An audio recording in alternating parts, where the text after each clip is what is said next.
My mother's family is wealthy, the kind of rich that breeds greed and bitterness, making them insufferable to be around. They are miserly, hoarding their fortune like dragons guarding gold, and their coldness seeps into every interaction. Out of that miserable lot, only one person ever showed me genuine kindness. My Uncle Terry. He's the only one who's been there for me, a steady presence through my childhood when the rest of the family treated me, my mom, and my dad like afterthoughts.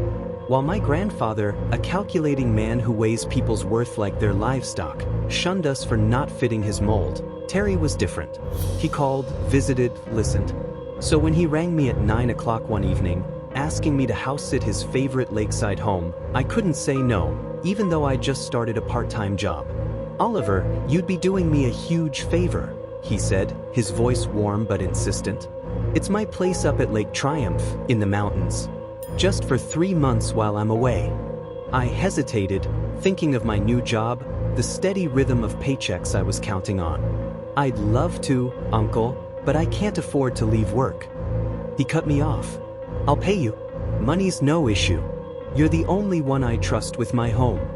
It was a deal too good to refuse, a luxurious 4-bedroom house with a view of Lake Triumph, a pristine oasis nestled in an isolated villa. But then he added something that gave me pause. "One thing though, don't go swimming. It's tempting, I know, but 2 people drowned last summer. They never found the bodies. The lake's deep, and the search was called off after 2 weeks." His tone was serious, and I promised to steer clear. We settled on a generous payment, enough to cover gas, food, and more, and I packed my bags that night. The drive to Lake Triumph took 2 days, winding through mountain roads that grew narrower and wilder with each mile. I arrived at dawn, the first light barely breaking over the horizon, painting the lake in hues of gold and green. Uncle Terry's house was simple but elegant, its clean lines and wide windows promising comfort. As I parked, my eyes were drawn to the neighbor's home, a hulking, weathered mansion, its brown paint peeling, wood cladding eroded and moss-covered. Yet its lawn was pristine, almost unnaturally so, the grass trimmed with precision. The only sign of life was a sun-bleached children's playground, its swings and slide faded but intact, a strange contrast to the mansion's decay. It felt like a place caught between abandonment and care, and it sent a shiver through me.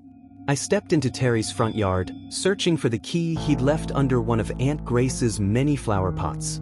A wedding gift from my grandfather, one of his rare acts of generosity. Finding it, I entered the house, resisting the urge to collapse on the couch.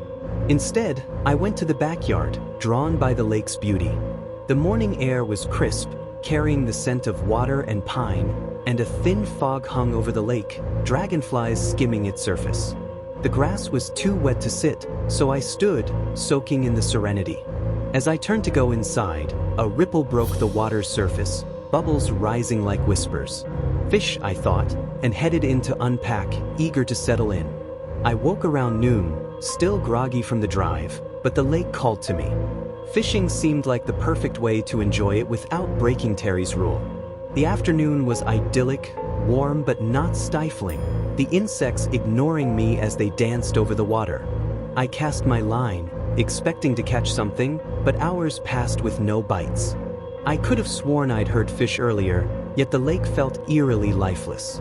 Exhausted, I dozed off by the water's edge, waking to darkness, disoriented. As I gathered my gear, a light flickered behind the house. Unfamiliar with the area, I stashed my stuff in a bush and crept closer, hiding among the trees. The light came from an elderly man in a black bathrobe, standing by the lake, whistling softly as if calling to something. The moonlight broke through scattered clouds, illuminating him as he spoke. "Come on out, old friend. How much longer till I get back what I lost?" His voice was rough, like it hadn't been used in years.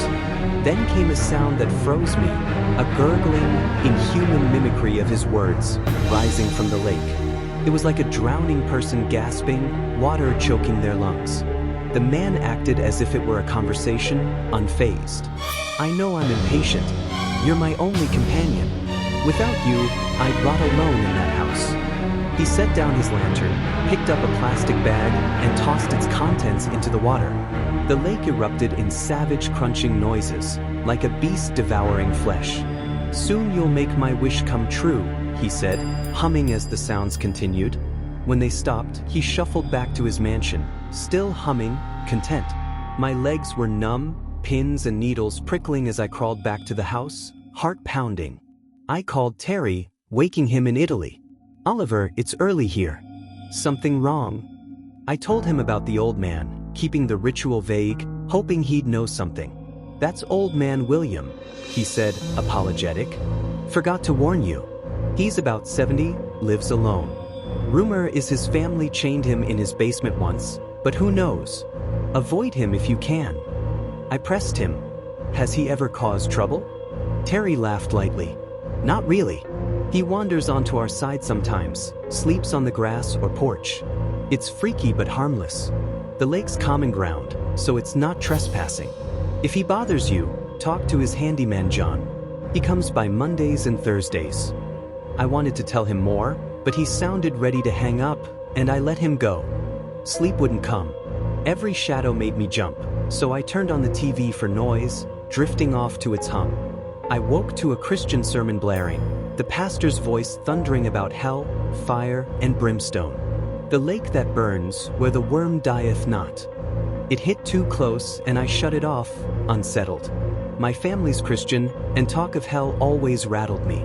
I sat on the porch, staring at the empty road, torn between fleeing and staying for Terry. Leaving felt like betraying the only relative who cared, but the old man's ritual haunted me. A battered Honda Odyssey roared up, snapping me out of my thoughts. A burly man in blue overalls stepped out, carrying cleaning supplies, and began scrubbing the playground. This had to be John. I forced a smile and approached. "Morning. I'm Oliver, staying at my uncle's place." He looked up, wiping the swing. "New face, huh? You Terry's kin?" I nodded, mentioning the old man's nighttime wandering, keeping it vague. John chuckled. "Yeah, William can give you a scare. Jumps me sometimes when I'm cleaning, just stands in doorways staring. I only stick around, 'cause he pays well. Ignores his weird tasks." He gestured at the playground. Says it's for his grandkids, but they're grown, and his family wants nothing to do with it. I frowned. "Why is he cleaning it then?" John shrugged. "Thinks they'll come back. I don't get it either." Curious, I asked about the basement. "He paints down there," John said. "Turned it into a studio. I'm not allowed in, but he brings up paintings sometimes. Pretty good ones. Wanna see?" Against my better judgment, I followed him inside. The mansion was dim, cluttered with antiques, the stairs creaking without cause. In a narrow hallway, paintings lined the dark green walls, all of Lake Triumph in earthy greens and browns. Some showed people staring into the water, others floating lifelessly, their eyes empty, bodies abandoned. The despair in them was palpable, like Goya's darkest works. I noticed the signature, Lake Hell. "I thought this was Lake Triumph," I said. John nodded. "It is. William says it was called Lake Hell before some investor renamed it." The painting's eyes seemed to follow me, suffocating. I excused myself, grabbed my fishing gear, and returned to the lake, needing daylight's clarity. Dragonflies darted over the water, their colors, blue, red, green, shimmering like jewels. I'd read somewhere that in Mexico, they're called Caballitos del Diablo, devil's horses. The thought lingered, irrational but heavy. Was something dark in that lake? Storm clouds rolled in, dark and menacing, sending the dragonflies into a frenzy. Rain poured, and I ran inside, hearing John curse as he fled to the mansion. The storm was relentless, the wind howling, trees swaying like they were possessed. Peering out, I saw William by the lake, arms spread, screaming into the rain. John ran out, dragging him back, the old man grinning toothlessly, shouting, "It's time!" That night, I dreamed of a basement, dark and stifling, a single bulb swinging overhead. William paced, dragging a chain, his voice a rasp. "My angel, they cut your wings like they did mine. We dwell in the depths. Eternity's a lie. We'll reclaim what's ours." He turned while spilling from his mouth, spraying me. I woke, gagging, the smell of rot lingering. The back door was open, slamming in the wind. I'd left it unlocked. Storms raged for days, tornado warnings and thunder keeping me on edge. Dragonflies clung to the windows, desperate in the deluge. John's van stayed parked. He was trapped with William. I checked windows obsessively, fearing a twister, my phone useless except for blaring alerts. Nightmares plagued me, humanoid shapes crawling from the lake, tearing me apart while William watched, unfazed, his flesh devoured beside mine. After 2 sleepless nights, the storms eased late one evening.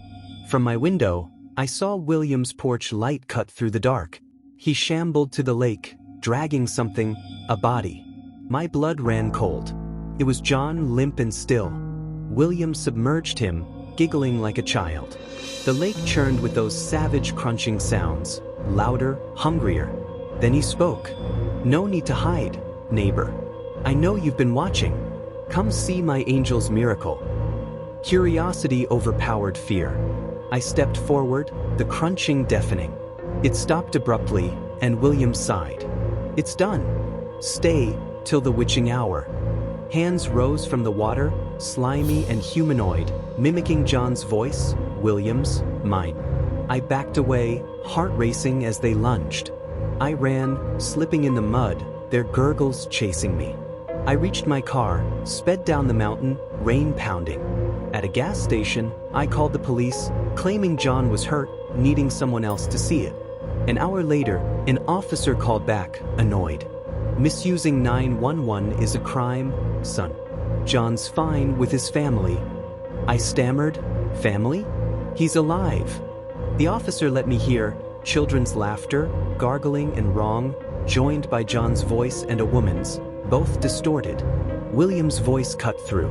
The young man's confused. He needs to come back to his family. I hung up, shaking. He was right. I'm going back. My family's pull, Terry, the only one who matters, chains me to that place.